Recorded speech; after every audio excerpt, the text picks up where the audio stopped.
સુરેન્દ્રનગર જિલ્લામાં જીરુના સારા ભાવની આશાએ ખેડૂતોએ વાવેતર કર્યું। અંદાજિત 71,120 હેક્ટરમાં જીરુનું વાવેતર થયું છે। મોંઘા ભાવના બિયારણ અને દવાનો છંટકાવ અને કાળી મજૂરી કરી ખેડૂતોએ જીરુનું પાકનું ઉત્પાદન કર્યું, પણ હવે જીરુનો પાક બજારમાં આવવાનો સમય થયો ત્યારે ભાવમાં ધરખમ ઘટાડો થતા ખેડૂતોની આશા પર પાણી ફરી વળ્યું છે। ગત વર્ષે જીરુના ભાવ 8,000 જેટલા મળ્યા, તેની સામે આ વર્ષે શરૂઆતમાં જીરુના ભાવ 4,500ની આસપાસ બોલાયા, પરંતુ હાલ તેમાં પણ ઘટાડો થતા જીરુના ભાવ ગગડીને 4,000 સુધી આવી ગયા। ખેડૂતોને આર્થિક નુકસાન સહન કરવાનો વારો આવે તેવી સ્થિતિ સર્જાઈ છે। જીરુના પાકના પોષણક્ષમ ભાવ મળે તેવી ખેડૂતોએ સરકાર પાસે માંગ કરી। સારા ભાવની આશાએ જીરાનું ખેડૂતોએ વાવેતર કર્યું અને ભાવ સારો મળે એવી ગણતરીએ વાવેતર કર્યું, પણ 8,000નો ભાવ હતો એ ગણતરી અમે વાવેતર કર્યું અને અત્યારે જીરું જ્યાં બજારમાં વેચવાનો સમય થયો ત્યાં 4,000થી 4200નો ભાવ થઈ ગયો। તો આની ઉપર ખેડૂતોને માવઠાનો માર, હવામાનનો માર, દવાનો ખર્ચો, મજૂરીનો ખર્ચો નીકળે એવું નથી। વીઘે અમે 4,000 થી 4,500નો તો અમારે ખર્ચો જ છે અને અત્યારે બજાર હાવ બેવી જાય।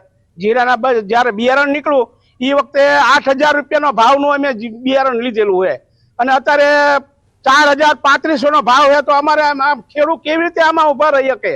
મોટા પાયે ખેડૂતોએ જીરુનું વાવેતર કર્યું, પણ જીરુનો ભાવ ગગડી ગયો છે। અઠવાડિયા પહેલા 4800 હતા, અત્યારે 4,000 થી 4100 છે।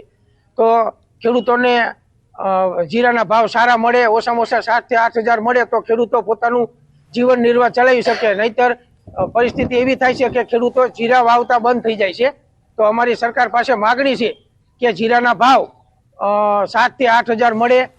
સુરેન્દ્રનગર જિલ્લામાં શિયાળુ પાકનું ખેડૂતો દ્વારા મોટા પ્રમાણમાં વાવેતર કરવામાં આવ્યું છે। કુલ સુરેન્દ્રનગર જિલ્લામાં 2 લાખ હેક્ટર કરતા વધુ જમીનમાં વાવેતર શિયાળુ પાકનું કરવામાં આવ્યું હતું, જે પૈકી 71,000 હેક્ટર કરતા વધુ જમીનમાં ખેડૂતોએ સારા ઉત્પાદન અને સારા ભાવની આશાએ જીરુનું વાવેતર કરવામાં આવ્યું હતું, પરંતુ ક્યાંક ને ક્યાંક ગત વર્ષના સરખામણીમાં જીરુના ભાવમાં ચાલુ વર્ષે 50% જેટલો ઘટાડો નોંધાતા જીરુનું વાવેતર કરનાર ખેડૂતોને રાતા પાણીએ રોવાની નોબત આવે તેવી શક્યતાઓ સેવાઈ રહી છે।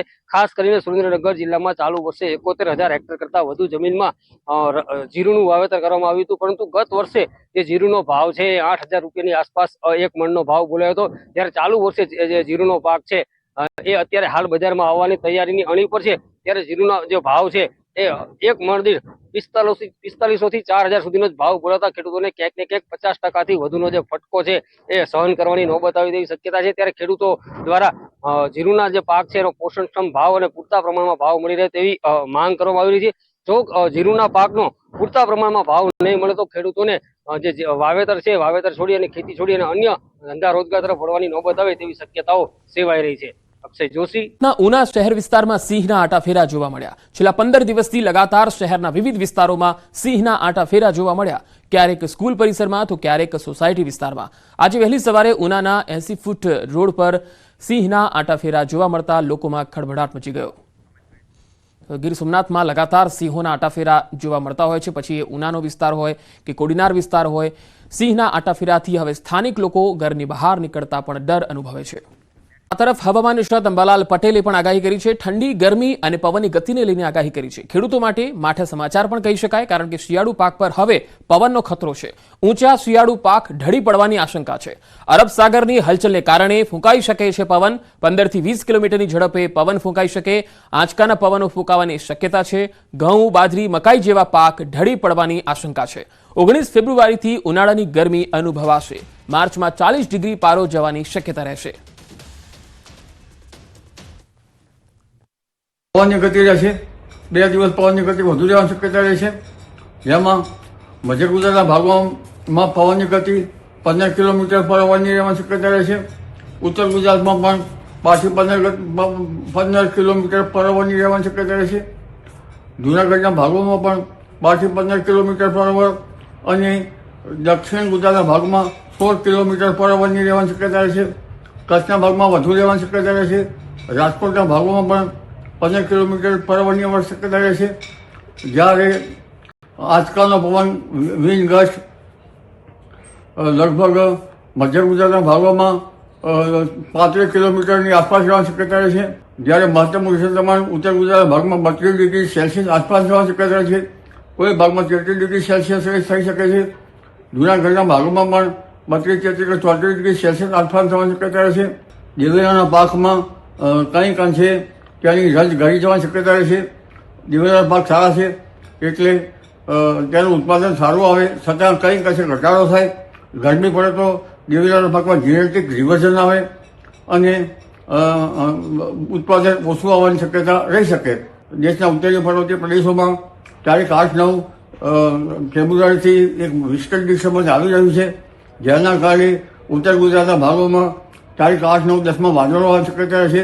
મધ્ય ગુજરાતના ભાગોમાં તારીખ 8-9 આસપાસ વાદળો આવવાની વિસ્તારોમાં ભારે પવન ફૂંકાવાની શક્યતા છે. હવામાન વિભાગની આગાહી છે 45 થી 55 કિલોમીટરની ઝડપે પવન ફૂંકાઈ શકે. 24 કલાક દરમિયાન માછીમારોને દરિયો નહીં ખેડવાની સૂચના આપી છે. દક્ષિણ ગુજરાત અને દક્ષિણ સૌરાષ્ટ્રમાં માછીમારોને આ સૂચના અપાઈ છે. પ્રેશર ગ્રેડિયન્ટ વધવાના કારણે હવામાન વિભાગે આ એલર્ટ આપેલું છે. આગામી 24 કલાક 2 થી 3 ડિગ્રી તાપમાન પણ વધશે. ઉત્તર પૂર્વથી પૂર્વ પવન રહેવાના કારણે ઠંડીમાં ઘટાડો જોવા મળશે. અમદાવાદમાં 15 ડિગ્રી, ગાંધીનગરમાં 14.2 ડિગ્રી તાપમાન નોંધાયું છે. નલિયામાં 7.6 ડિગ્રી તાપમાન નોંધાયું છે. આગામી 24 કલાકમાં અમદાવાદનું તાપમાન વધીને 16 ડિગ્રીની આસપાસ રહી શકે છે. जो पवन चल रहा है उत्तर पूर्व से पूर्व है, और जो हमारा मछुआरे भाई, इसके लिए जो दक्षिणी गुजरात तटीय क्षेत्र है इसके लिए वार्निंग दिया गया है आज. वो है जो हवा पवन का गति है 45 to 55 किलोमीटर प्रति घंटा विद गस्टिंग 65 किलोमीटर प्रति घंटा में रहेगा. इसलिए मछुआरे भाई को समुद्र में जाने के लिए मना है, वार्निंग दिया गया है.